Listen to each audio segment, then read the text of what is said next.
जोरों की बारिश हो रही थी। उस बारिश में चंपा भीगती हुई जा रही थी। उसकी आंखों से लगातार आंसू बह रहे थे। वो एक ऐसे धर्म संकट में फंस गई थी कि उसे समझ नहीं आ रहा था कि वो क्या करे क्या ना करे। आखिरकार उसने अपना दिल कड़ा किया और आत्महत्या का फैसला ले लिया। वो गांव के सबसे पुराने कुएं के पास गई और उसकी मुंडेर पर खड़ी होकर सोचने लगी, कैसे दूंगी मैं सबको जवाब, क्या मुंह दिखाऊंगी मैं गांव वालों को। इससे अच्छा है खुद को खत्म कर लूं। अगर मैं ही नहीं रहूंगी तो लोगों के सवाल भी नहीं रहेंगे। बिन माँ बाप की चंपा एक कुंवारी लड़की थी, लेकिन कुंवारी होने के बावजूद वो लगभग 6 महीने की गर्भवती थी। 6 महीने पहले की बात है। चंपा अपने छोटे से खेत से काम करके वापस लौट रही थी। तभी उसे अब्दुल चाचा के घर के बाहर कुछ लोगों की भीड़ दिखाई दी। उनमें से वो किसी को भी नहीं पहचानती थी। वो सभी उसके गांव के नहीं थे। अरे, यहाँ पर इस समय इतनी भीड़ कैसे? और ये लोग कौन है? और अब्दुल चाचा के घर के बाहर क्या कर रहे हैं? उसे लगा कि शायद कोई हादसा हो गया है।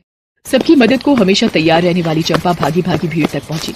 अब्दुल चाचा अपने घर के बाहर ही खड़े थे। चंपा ने उनसे पूछा, चाचा क्या बात हो गई? ये इतनी भीड़ कैसे? और ये सब लोग कौन है? सब ठीक तो है ना चाचा? अरे चंपा, सब ठीक है बेटी। ये लोग शहर से आए हैं, फिल्म बनाते हैं। इन्होंने कहा कि 6 घंटे के लिए वो मेरी झोपड़ी में फिल्म की शूटिंग करना चाहते हैं।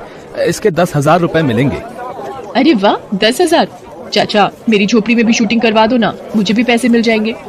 अरे चंपा, ये मेरे हाथ में नहीं है।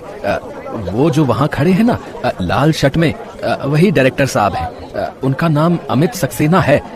तो उनसे बात कर, वही तुम्हारी मदद करेंगे। चंपा डायरेक्टर अमित के पास गई और उनसे सारी बात कही। चंपा की भोली भाली बातें सुनकर अमित मुस्कुराने लगा। क्या नाम है तुम्हारा? जी चंपा नाम है मेरा। बहुत ही प्यारा नाम है। जी। देखो चंपा, अभी तो हमारा काम हो गया है, लेकिन अभी 3-4 दिन हम गांव में ही रहेंगे। अगर आगे भी हमें जरूरत पड़ी तो हम तुम्हारी झोपड़ी में शूटिंग कर लेंगे। चंपा मुंह लटकाकर वहां से चली गई। अगले दिन की बात है। वो खेत पर काम करने के लिए निकलने ही वाली थी कि अमित उसे अपनी झोपड़ी के दरवाजे पर दिखा। चंपा उसे देखकर बहुत खुश हो गई। अरे डायरेक्टर साहब, आप मेरे घर पर? मेरे तो भाग्य ही खुल गए। आपको शूटिंग के लिए मेरा घर चाहिए, इसलिए आप आए हैं ना? ले लीजिए मेरा घर। 10 नहीं तो 8,000 ही दे दीजिएगा। वो क्या है ना, मुझे पैसों की जरूरत है। बुआई का समय हो गया है, लेकिन देखिए ना, बीज के पैसे ही नहीं है मेरे पास। अब जैसे बिना श्रृंगार की लड़की अधूरी सी लगती है, वैसे ही बिना फसल के खेत तो सूना लगेगा ना साहब। और जब फसल ही नहीं होगी तो चंपा क्या खाएगी? अमित एक बार फिर से चंपा की बातों को सुनकर मुस्कुराने लगा और उससे मजाक में कहा, तू बातें बहुत अच्छी करती है चंपा। मेरी फिल्म में हीरोइन बनेगी? क्या साहब, क्या मजाक करते हो मुझसे? मैं कहाँ गांव की गवार, मैं क्या करूंगी फिल्म में? ये सब आप जैसे पढ़े लिखे लोगों के लिए है साहब, मेरे लिए नहीं। तू गवार नहीं है चंपा, तू अलग है, सबसे अलग। भोलापन है तुझमें, सादगी है। आजकल की इस बनावटी दुनिया में तेरे जैसे लोग नहीं हैं। चंपा दिखने में बहुत ही सुंदर थी। अमित को वो पहली नजर में ही बहुत पसंद आ गई थी। यूं कहिए कि उसका दिल उस पर आ गया था। अमित की शूटिंग टीम वापस लौट गई, लेकिन वो अपने दिल की बात चंपा को बताने के लिए गांव में ही रुक गया। एक दिन की बात है। चंपा गांव के पुराने तालाब के पास से गुजर रही थी। तभी उसे बचाओ बचाओ की आवाज आई। बचाओ बचाओ! चंपा भागी भागी आवाज की दिशा में गई। उसने देखा कि अमित तालाब में डूब रहा है। गांव का वो तालाब काफी गहरा था। लोग उधर कभी जाते थे, लेकिन अमित को इस बात का पता नहीं था। अरे, ये तो डायरेक्टर साहब हैं। चंपा तालाब में कूद पड़ी और किसी तरह अमित को बचाया। अमित बेहोश हो गया था। चंपा ने अपने मुंह से उसे ऑक्सीजन देना शुरू किया। थोड़ी देर बाद उसे होश आ गया। मैं तुम्हारा एहसान जीवन भर नहीं भूलूंगा चंपा। तुमने खुद की जान की परवाह किए बिना मेरी जान बचाई। साहब, आप हमारे गांव के मेहमान हैं। अगर आपको कुछ हो जाता तो हम दूसरों को क्या मुंह दिखाते? चंपा की ऐसी बातों को सुनकर अमित के दिल में उसके प्रति और भी प्यार भर गया। उसके अगले दिन की ही बात है। चंपा अपने खेत में काम कर रही थी। तभी अमित वहां पहुंचा और उसने अपने दिल की बात कह दी। क्यों मेरे से मजाक करें साहब? कहाँ आप, कहाँ मैं? मेरा और आपका कोई मेल ही नहीं। आपके आगे तो लड़कियों की लाइन लग जाएगी। कहाँ आप मुझ गंवार के चक्कर में पड़ रहे हैं? चंपा, मैंने बहुत सोच समझ कर यह फैसला लिया है। मैं तुमसे बहुत प्यार करने लगा हूँ। तुम्हारे बिना अब जीने की सोचना भी गुनाह है मेरे लिए। शादी करोगी तुम मुझसे? ये कहकर अमित ने चंपा को गले लगा लिया। चंपा ने भी कोई ऐतराज नहीं जताया। माँ बाप और किसी अपने के प्यार से हमेशा महरूम रही चंपा को अमित की बाहों में सुकून का एहसास हुआ। उसके बाद वे दोनों हर दिन मिलने लगे। चंपा को अमित का साथ बहुत ही अच्छा लगने लगा। एक दिन की बात है। जोरों की बारिश हो रही थी। आज तो बहुत जोरों की बारिश हो रही है। पता नहीं मैं जहाँ रुका हूँ वहां तक कैसे पहुंचूंगा। आज आप मेरे घर रुक जाइए। तुम्हारे घर? लेकिन क्या? मेरा घर छोटा है, वहां आप नहीं रुक सकते। पागल है क्या तुम? ऐसा क्यों सोचती है? चल मैं तेरे घर चलता हूँ। बारिश रुक जाएगी तो चला जाऊंगा। अमित चंपा के यहाँ रुक तो गया, लेकिन उस दिन उन दोनों ने सारी सीमाएं लांघ दी। कुछ दिन बाद अमित शहर तो चला गया, लेकिन अपनी निशानी वो चंपा के पेट में छोड़ गया। चंपा को जैसे ही इस बात का पता लगा, उसके पैरों तले जमीन खिसक गई। हे भगवान, ये क्या हो गया? मुझे अमित को सारी बात बतानी होगी, हमें जल्दी शादी भी करनी होगी। चंपा ने फोन पर सारी बातें अमित को बताई। अमित ये सब सुनकर चौंक गया। अमित एक उभरता हुआ डायरेक्टर था। उसे लगा कि कहीं लोगों को उसकी ये बात पता लग गई तो उसका करियर शुरू होने के पहले ही खत्म हो जाएगा। इसलिए उसने चंपा को इग्नोर करना शुरू कर दिया। जब भी चंपा उसे कॉल करती वो उसे कहता कि वो बहुत ही बिजी है, बाद में बात करेगा। 4 महीने हो गए, अमित तो मुझसे बात ही नहीं करते।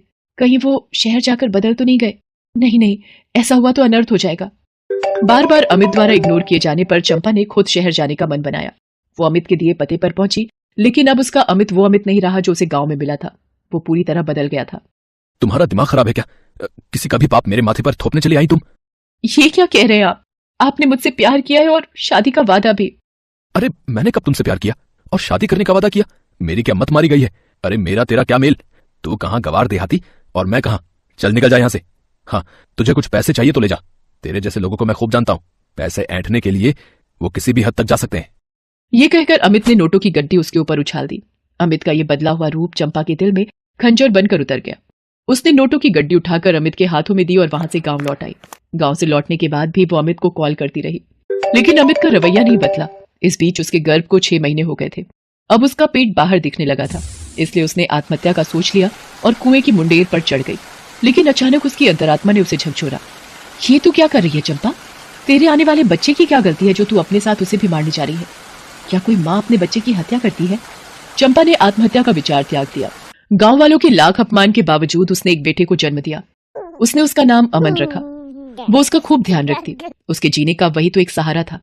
हालांकि अमन कभी कभी अपनी माँ से अपने पिता के बारे में पूछता, लेकिन वो टाल जाती। चंपा ने बहुत कष्ट सहकर अमन को पालना शुरू किया। धीरे धीरे समय बीतता गया। अमन पढ़ाई में बहुत अच्छा था।